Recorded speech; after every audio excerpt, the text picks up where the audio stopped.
আমি সাকিব আল হাসান। একটি সুখবর নিয়ে এসেছি আপনাদের জন্য।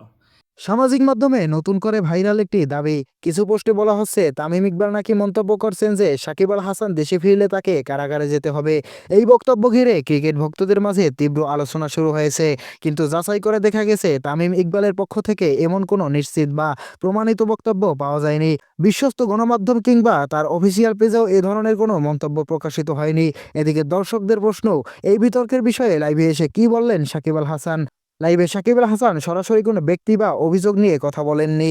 তিনি বলেন, আমি সবসময় ক্রিকেট নিয়েই ভাবতে চাই, মাঠে ভালো পারফরমেন্স করা এবং বাংলাদেশকে রিপ্রেজেন্ট করাই আমার লক্ষ্য।